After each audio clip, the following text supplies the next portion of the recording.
Happy Saturday. Welcome to The Paradigm Shift, episode 48. Unbelievable. 48 episodes already. Let's get bananas today. A little bit of weird, sprinkle of strange, odd, awkward. Let's have some fun. Bottom line, waiting for my partner in crime, the articulate alligator, the quantum quail, the blessed bat, big, bad, handsome Dave Meltzer to hop on. And then we have a very special guest, which I'm super excited about. See Hoops in the house, or is it See Frogs? The jury's still out. Rachy, everybody's out today. Alexandra, CLS Experience, Jesse, wow. Everybody's out. Big Dave, I'm bringing you on right now. And again, please don't look too handsome, buddy, because you're really making me look bad. And then we're going to bring on a special guest, Case Kenny, about fighting. Let's get nuts. I see you, Dave. Sex Panther. Are you kidding me? That's the best one ever. Best one ever. Sex Panther? My wife's sitting in front of me. It's like, Sex Panther? I don't think so. Oh, no, Sex Cheetah. Sex Cheetah. I'm fast. Julie. She's right in front of me. We're at the Win. We just finished filming the first week of Office Hours, and we'll be back next Friday. It's going to be incredible. Season 2. It was amazing. Apple or back on Bloomberg? Both. It's on Apple TV and Bloomberg. Office Hours is the first late night entrepreneur show on Bloomberg. But obviously, more people consume it in a binge situation with Apple TV, as they will someday. This unbelievable show, The Paradigm Shift with Craig Siegel. Let's put the intention out there. When do you think that's going to happen? I'm going to start working on it in March. So I know when it's going to happen. We're launching 2-Minute Drill on Apple TV on March 4th. We're having a launch show party, which you're invited to, March 3rd. We'll be filming Office Hours March 4th in Vegas when it launches on Bloomberg and Apple TV. After that launch, I have 3 different shows, including yours, that we're going to be pitching to Apple and see what we can do to get it to the masses. I love it. There's a new feature on Instagram, by the way. So after we do a live, we can collab and share in each other's feeds. I'd love to have the paradigm shift in your feed today, Dave. All right, you got to figure out how to do that. But if you could teach me or my team how to do it, I'll be jumping on an airplane right after this to go home. I'm going to take you. All you're going to do is say accept. Ah, okay, cool. I like it. Let's dive in, and then we're going to bring on Case. You ready to get weird? I'm already weird, so yes. Personal branding is something that's big for me and you, and it should be for everybody, even if you're not like intentionally launching a brand. I say always think of yourself as a personal brand. Everybody's always watching. Something you said this week, Dave, was that no matter what you do, 10% of the people are going to hate you. What do you mean by that? Well, I'd first like to start with 10% are going to love you no matter what, which was your biggest problem when you started, is that 10% of the people not only loved you, they loved you so much, you thought everybody loved you. So I had to remind you that no matter what you do, no matter what genius, you could be Einstein, talking about the unbelievable quantum truths, and there'll be 10% of the people that just are not in your frequency. They're not tuned into your channel. Whatever you say is like fingernails on a chalkboard, like Tabasco in a wound. No matter what you say, that's what they're going to feel. And what you really want to do is utilize the enjoyment of the consistent, persistent pursuit of your potential to aggregate and collect the other 80%, because 90% of the people out there are in your possibility realm. If you spend your time trying to talk to the 10%, convince the 10%, you'll only end up with the 10% that like you, and very, very few of the 10% that hate you will ever re-engineer themselves over. I would venture to say it takes 1,000 times the energy to re-engineer one person in that 10% that hates you with a closed mind than the 80% that have open minds, but just aren't quite tuned in correctly to the Siegel Eagle channel. You're on fire. 10% of you is handsome. 90% of you is sexy. That's all you, baby. 54 years of power. 54 years young. I love you so much, buddy. Great answer. And I just love the way you articulate stuff, as always. I'm going to bring on our guest, but while I'm doing that, one other question I wanted to ask you, which I think is really going to hit home for the audience. This was great. Most of your stuff is great, let's be honest. But this one specifically stood out to me is being overwhelmed is an indicator of abundance. You know, I say that all the time. Think about it. It's so easy to understand. Why do you feel overwhelmed? Because you have too much. You have too many parties to go to, too many friends to do, too many activities, too much work, too much homework, whatever it may be, too much activity. Only those that live in the world of more than enough, only those who live in the world of abundance can feel overwhelmed. Unfortunately, the real key issue, as you know, is prioritization. Those who prioritize well welcome the abundance, welcome the opportunities and options of making decisions. It's like going to the Cheesecake Factory, right? You know those people who know how to prioritize what they want, because anyone that can walk into the Cheesecake Factory with a 42-page menu with every single type of food on earth, and while you're hungry, be able to prioritize instantly. I want the hamburger with cheese. Boom. You're a prioritizer, and I do that in my life. That's what I wrote Game Time Decisions about, is to rejoice, to be grateful of abundance and overwhelmness, but make sure you know how to prioritize by knowing the what, the who, the how, so you know what to do now. Bang! That's where we dropped the mic, but we're just getting started. Have you ever seen the movie Benjamin Button with Brad Pitt? I am Benjamin Button. You are going to see, wait to see how young, in 50 more episodes, you won't even recognize me. I'll look so young. Also, for the audience here right now, we're coming on a milestone, episode 50. Drop in the chat some potential guests that you'd like to see on the epic episode 50 as we bring on Case Kenny right now. I'm super excited for this one. Me too. Maybe we'll have Julie on for episode 50. Oh, it's up to Julie. She didn't. There he is. What's up, Case? What's up, fellas? How we doing? Amazing. I'm by tonight. How you doing? Good. It's a good day. Where are you? In Chicago. Very nice. I can see that tan that you have. It's definitely a Chicago tan. Yeah, we're at the peak of my paleness right now. So I tried to pick some decent lighting, but it's not doing me any favors. But the hat's awesome, man. You're good. Yeah. It's my morning hat. You know, it's my thinking hat. Sit here and look I at miss mine. I'm in Vegas and I didn't bring my blessed hat with me. Need it. Always need it. Case, thank you so much for joining us, brother. I'm a big fan. We're going to dive in right away. For our audiences that might not be familiar with you, introduce yourself. Yeah, for sure. Case Kenny. I'd say I'm a writer and podcaster by trade. I think really I just try to bring my passion to life, which is all things mindfulness. And I'm just obsessed with the topic. I love it. I preach it. I live it myself, and I try to bring it to way in cool different ways, whether that's on Instagram with the quotes that I do. It's actually like a pretty small part of what I do. Most people know me by my by my quotes, but through business, through music, through journaling, just through everything. It's just the power of mindfulness has just been so tangible in my life. I like to turn around and help other people in the same way.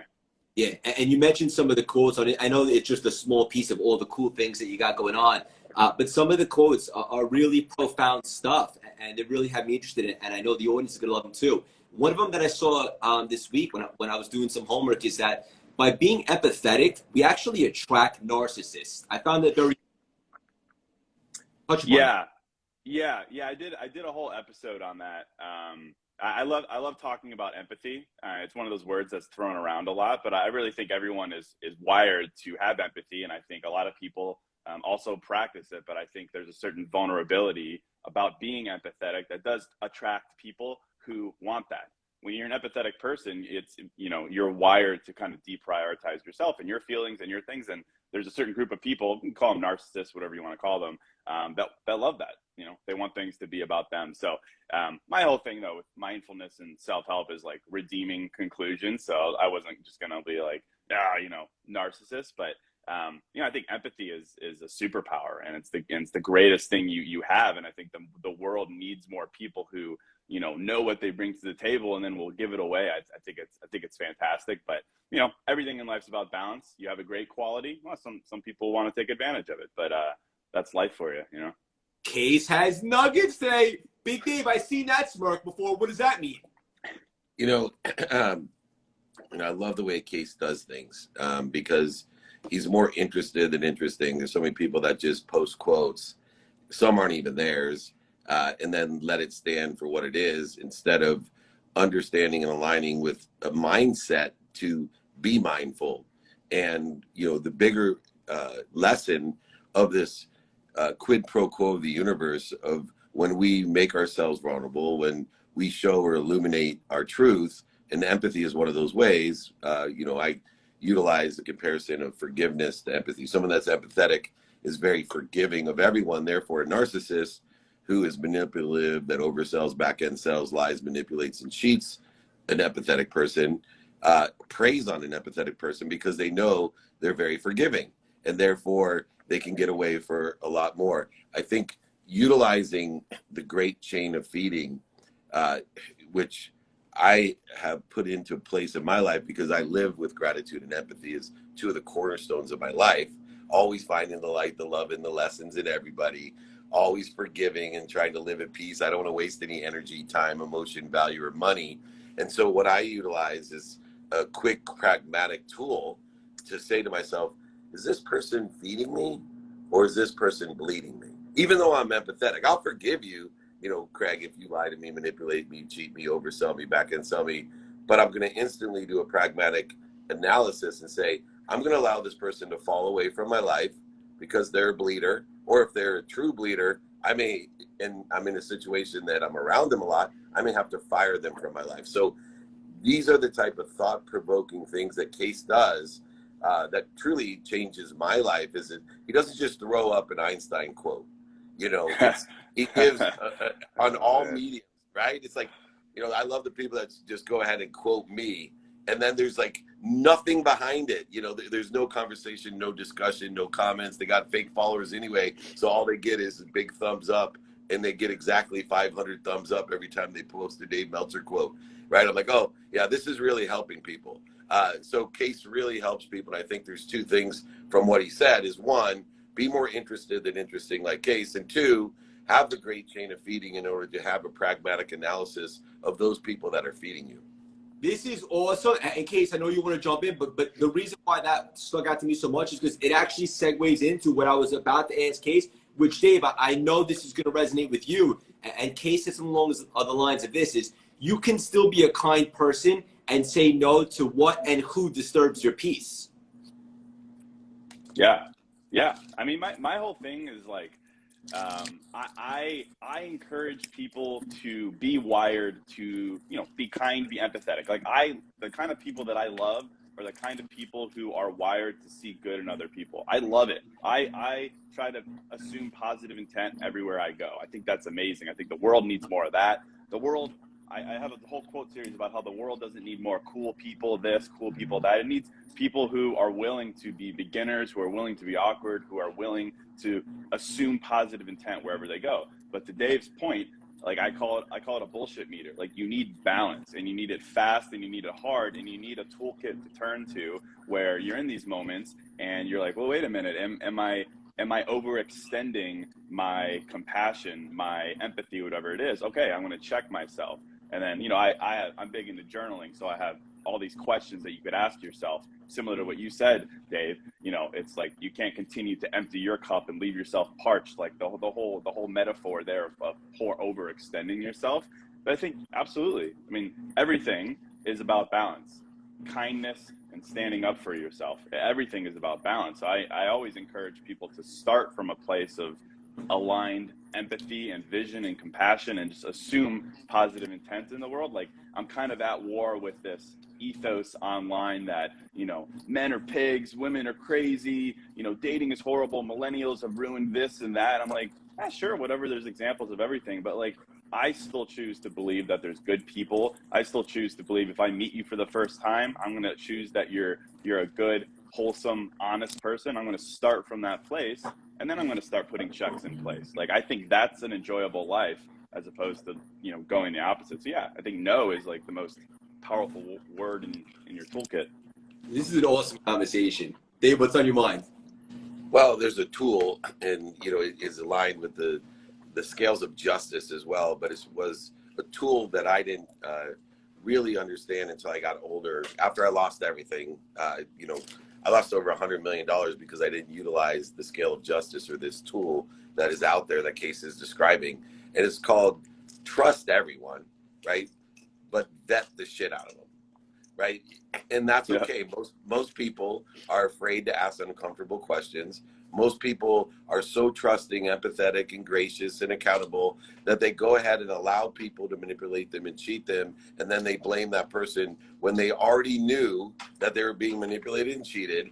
After they were manipulated and cheated, they blame that person because they were too afraid to ask the hard question or make an uncomfortable situation by calling bullshit on someone, because they're trusting in nature, but they're not counterbalancing, as case suggests, with this vetting process that's essential, that includes that unbelievable, powerful word that comes in 2 letters, N-O. And so it's okay to say no, but I am like you, Case. I come in with an open mind and open heart and open hands, trusting and loving everyone, looking for light and love and lessons. But I will vet the crap out of you if you throw anything around me immediately. This is awesome, straight up. This is the perfect Saturday conversation. And a lot of the stuff that we're talking about is applicable in all areas of life, and I think that's so valuable. Segueing for a second, Case, another thing that I saw that you wrote, which I think a lot of people need to hear right now, is that it's about not necessarily who wants you, but who deserves you. Yeah. Yeah. That's like one of those like chaos grenades. You could just like throw it and be like, there you go. Yeah. I mean, I love that right there. my whole thing, I have this whole series, and I like stating obvious facts because I think we need them. I think we're quick to forget obvious things. And the line that I always say is, you should only date people you like, which is such a funny, obvious thing. But there's something about human nature that when someone shows you interest, we throw all logic out the window. When someone compliments us, we just like quickly forget about what we want and what we deserve. So there is a big difference between someone who wants you and someone who deserves you. Like there's many people who might want you. There's many people who might compliment you. There's many people who might show you some attention, some affection. But I think obviously in life, we have criteria that we deserve that go much, much deeper than someone who answers your text, someone who asks you out, someone who compliments you. And then those are things that, you know, you learn more with age. I think when you're younger, you can be very smitten by attention and compliments. But I think just acknowledging the fact that someone who is nice to you, someone who is communicative with you, someone who's honest with you, like those are bare minimum things. Like we have lowered the bar so much for ourselves, and not just in dating, but in business and friendships and everything. I think for some reason, just because of all the hoopla online and the stories we hear and the trends we see online with, you know, breadcrumbing this and, you know, ghosting that, the bar has been lowered such that if someone is nice to us, shows us attention, and answers our texts in a reasonable amount of time, all of a sudden we're like, oh my gosh, this person's amazing. Whereas if we took a step back and really realized what we need and what we want, they're probably not at the they deserve me point in our lives. And I just think it's just a mentality of understanding that there are bare minimum things in life, and you should have a list of what those bare minimum things are. And that should be the bare minimum. That should be a qualification for, you know, understanding if you have potential. And those things should be, you know, honesty, communication, responsiveness. But then there's the things that you deserve, which you have to quantify and qualify. And those are the things that you should actually look towards. So yeah, there's a big difference between someone who likes you and who you might like for someone who deserves you on that deeper level. So I just like to throw that out there sometimes to get people thinking. And usually it does, because people are like, you know what, you're right. And then I've done my job. You're very and I love the analogy, the chaos grenades. This is some pretty gripping stuff, right, Dave? Yeah. Well, I'm going to throw myself onto that grenade and help people understanding the 5 levels of intention in a relationship. And I think if we can decipher the different levels of intention that people have when they try to be relative in our life, in a varying degree of relativity, whether it's an intimate relationship, a friendship, a business association, that may result in mutual benefit, which is the objective of that. And there's 5 levels to that. You know, a lot of people will say, yeah, but I did this for you. Or they may say, I say this to you. Or they say, but this is what I think. And then they'll even say, this is what I believe. But the 5th level of intention is one of intuition and feeling, of inspiration. So if you know what you want personally in a relationship, experientially in the relationship, giving wise in a relationship, and receiving wise in a relationship, and you know that those 4 things are aligned with what will inspire this person that wants to be relative in your life, and allow them to inspire you with the same, using the 5 levels of intention. That alignment will actually allow you to clear any interference that we have created in our mindset, this mindfulness that Case talks about, our heart set and our hand set in every relationship. It just takes a lot of discipline and coherence in order to effectuate it, because our emotions, they love to throw us into that chaotic bombshell that Kate is talking about, and our emotions love to accelerate us in the wrong direction, especially in relationships. Yeah, this is terrific. And again, the only negative that I got going on right now is we don't have 10 hours to chat. I'm so excited about this conversation, and Case, definitely want to do some more things with you. We'll land the plane with this, guys. Case, simply put, why do people pursue unavailable people? Oh, man. Yeah, I wish we had more time. Okay, I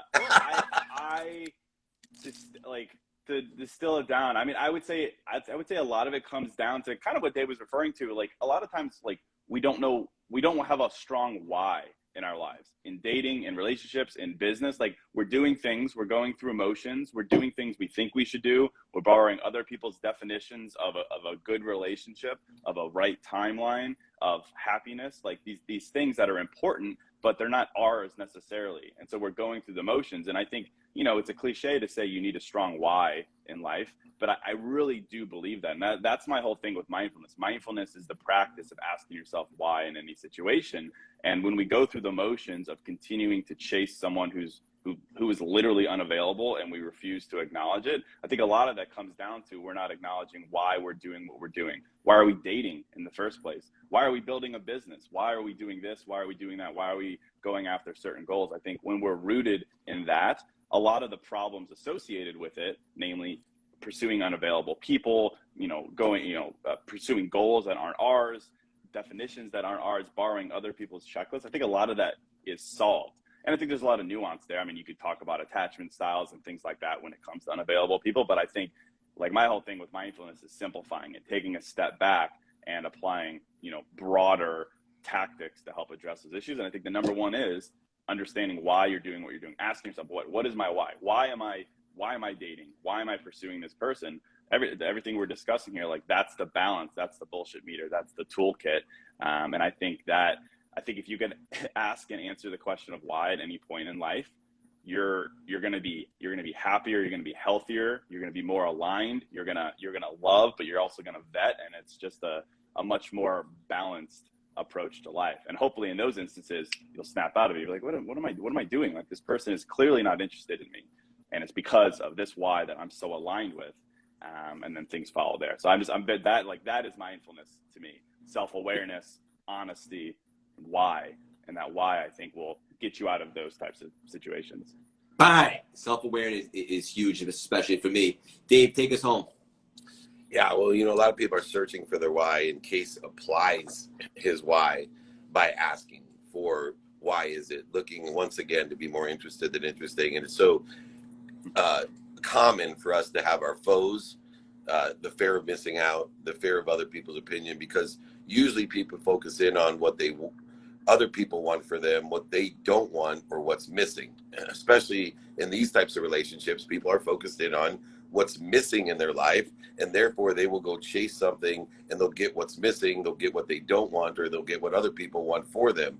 So if you can turn your foes, the fear of missing out, the fear of other people's opinion, any of the other fears that are absolutely motivating you in the wrong direction, accelerating you in the wrong direction, and just simply apply your why to it by creating a joy of missing out, a joy of other people's opinion. Start focusing in on what you want. You will, with that attention and the 5 levels of intention, create the coincidences of what you want in your life, not what other people want, what's missing, or what you don't want. We do this all the time in the pursuit of businesses, jobs, people, whatever it may be. It's all quantum to me. It's mathematics of understanding a value add universe, not a zero-sum universe. And both of you young geniuses are leading the way in a mission to empower other people with this terrific mindset that's necessary to be happy. And I just want to congratulate both of you and thank you both for including me. And you're both welcome to come out to California. We can sit by the pool and get tan together. I need it. Yeah. I need that. This was awesome. Thank you so much for joining us today, brother. Excited to build a friendship. Have an unbelievable weekend. Dave, as always, love you, buddy. Stop getting so handsome. I can do what I do. I'm Benjamin Button. Just wait to see what I look like next week. Thanks, guys. Good weekend. Thanks, guys. Take Bye-bye. care. Bye-bye. Paradigm Shift episode 48 in the books. Too much fun, guys. Hope you enjoyed that. If you guys aren't familiar with Case, go check out his content. It's awesome. Straight up, he's got some really gripping and riveting stuff. And obviously, you can tell by the way he articulates it and speaks about it. It's awesome. It's very knowledgeable and it hits home. The Articulate Alligator, as always, looking super cute. Love him so much. Guys, episode 50 in 2 weeks. Can you believe this? The paradigm shift was just a concept. It was an idea. I had an ask, and I approached Big Dave because a closed mouth doesn't get fed, and because you can't lose what you don't have. Dave said yes. Here we are, episode 49 next week. We're going to start filming this. It's going to be on Apple TV, as Dave attested to, in March. So this is what's the lesson here for all of you guys? Ask and show up and be consistent and continue to be committed to the process, or as Case, like I said, to your why. What is your why? First, identify what it is, and then be committed to the process. And it's the long game mentality. Long game mentality doesn't mean 3 years. It means just every day showing up, being consistent, being committed, and just wanting it, guys. And all we want to do today on a Saturday morning, depending upon which coast you're on, is provide a little bit of nuggets, open up your mind a little bit, because the way that you grow your brain is by consuming knowledge and new information, as Dr. Caroline Leaf was saying to me yesterday on the podcast, CLS Experience. So just want to drop some gems, have a little fun, get a little weird, and all that good stuff. If you're not already in the CLS texting community, we got gems like this each and every single day. It's totally free. Text the number at the bottom of the screen, 917-634-3796, and you could absolutely thank me later. All right, guys, real quick before we sign off, throw some names out there who you'd like to see as a guest for episode 50. Let's see who you got in mind.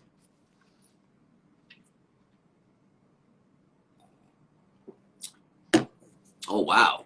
You guys want to see Arnold Schwarzenegger on here, huh? Kanye West, The Rock. Wow, you guys think pretty big. And I love that, as you should. Mel Robbins, good one. Okay, very good. Yup. The Rock, of course, no big deal. Y'all are on fire. Have an unbelievable weekend, guys. Sharpen the axe, work on yourself, expand your mind, and also understand that you have control of your mind, because thoughts are random, thinking is not. And you can implement positive and empowering thoughts in your mind, which will create new beliefs, obviously creating new habits and behaviors, and then obviously all new results. Daniel Craig, great one, Jesse. Daniel Craig Siegel, no big deal. James Bond, 007. So there's that, guys. All right. Jay Shetty, good one. Sharpen the axe, get nuts this weekend, work on yourself, and be excited to learn. Learn how to learn. It's the greatest thing when you consume new knowledge and information and you change your mindset, you get excited. And you could just tell that person where their soul and their spirit is on fire. It's just a different type of breed, and it's a ton of momentum. And that's when the wind is at your back. And that's what it's all about, guys. 2022 is off to a record year so far, with blessings and abundance and love. And it's all about not only thinking and believing that you're receiving, right, with the power of intention and the quantum, but feeling it from the emotional standpoint. That's how you really access real-time manifestations. It's one thing to think it, it's another thing to believe it, but to feel it. Future gratitude, to feel what it would feel like to accomplish this, to taste what it would taste like to accomplish that. And then all of a sudden your mind doesn't know the difference, because you've already felt this feeling. And that's how the power of intention, the law of assumption, the law of attraction actually comes into play. And I'm getting a little fired up right now, but that's how you utilize the law of attraction, guys. Love you all from the bottom of my heart. I love you guys so much that it's actually concerning. So there's that. All right, guys. Text the number at the bottom of the screen. Join the texting community. If you're not already in the Quantum Leap CLS Mastermind, we got some unbelievable surprises. Y'all are going to be featured on the record setting the CLS Experience, 1 million downloads, no big deal. And we're going to drop some major surprises this week as well. Chef Marshall in the house, no big deal. Super handsome cat, love him so much. Yes, Mira in the house. Love Mira. She just joined the mastermind. I'm so proud of her. We can go all day, guys. Truth of the matter is I could see all day. Alexandra, Jesse, all the stuff, all the things. Yes. Oh God, I love you guys so much. If you haven't worked out yet today, I would suggest that you do, and not just for the physicality, but for the mindset. Break a sweat, check something off the list. Monica in the house, Colleen in the house, no big deal. Get a workout in, guys. Get a workout in. And then obviously, not only be physically fit and be mentally fit. Work on yourself, sharpen the axe, journal. Think of a strategy, think of a game plan. Get nuts, get weird. Think big. The only thing that will stop you from doing anything that you want to do is the perception that you have of yourself and how far you can take it. And like a governor on a sports car that can't go past a certain speed, if you don't think you could surpass that, you will not. So remove that governor. Think big and ask. I love you guys. Have a great day, great weekend.